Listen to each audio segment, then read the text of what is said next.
لعنت خدا بر رژیم غاصب صهیونیست. کنسولگری ما حمله میکنن مثل اینکه به خاک ما حمله کردن. این عرف دنیاست. He's been the subject of assassination attempts, the crux of nationwide protests, and one of Forbes' 100 most powerful people. Now Iran's Ayatollah Ali Khamenei has reportedly issued an order for a direct attack on Israel following the killing of high-ranking Hamas leader Ismail Haniyeh in Tehran.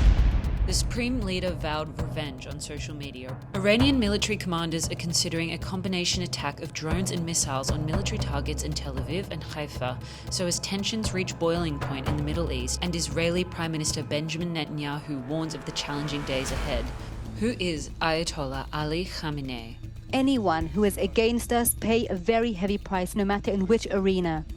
The shocking death of former Iranian President Ibrahim Raisi in May as a result of a helicopter crash sparked speculation about who would lead the country next. But Ayatollah Khamenei was quick to say the crash and the death of Raisi, known as the Butcher of Tehran, would not disrupt the country's operation. This is because the president is second in rank to the supreme leader, who has held power since 1989. As the head of state and commander-in-chief, Khamenei rules over the national police and can issue decrees and make final decisions on main policies of the government in fields such as the economy, the environment, foreign policy, and national planning. He also heads the morality police, which rose to global notoriety following the death of 22-year-old Mahsa Amini in 2022. Amini was detained by the morality police for allegedly violating Iran's strict dress code, sparking mass protests across the country.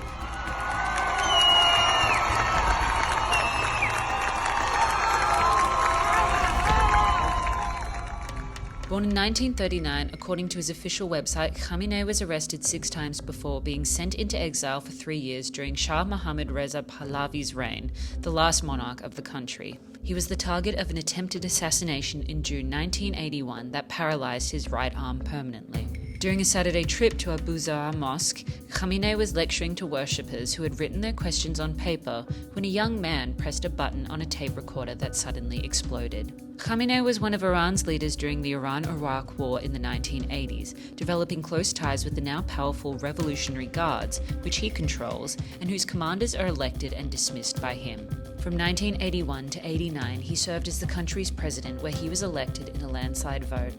During his inaugural address as president, he promised to eradicate deviation, liberalism, and American-influenced leftists. In 2010, Forbes magazine listed Khamenei as among the world's most powerful people, and Time magazine named him as one of the Time 100 in 2007. Journalists, bloggers, and others have been imprisoned in Iran for insulting the supreme leader, often in conjunction with blasphemy charges. Their sentences have included lashing and jail time. Some have died in custody. Within 12 hours, Israel assassinated 2 leaders of Iran's axis of resistance in different capital cities, Prime Minister Netanyahu defiantly declaring to deliver crushing blows to all our enemies. With God's help, together, we will reign victorious. The rules of the conflict are evolving, but all sides, for now, appear to want to avoid all-out war. Despite the supreme leader's commands, Iran wants to avoid direct conflict with Israel and is more likely to increase its support for allied militia in Lebanon and Gaza.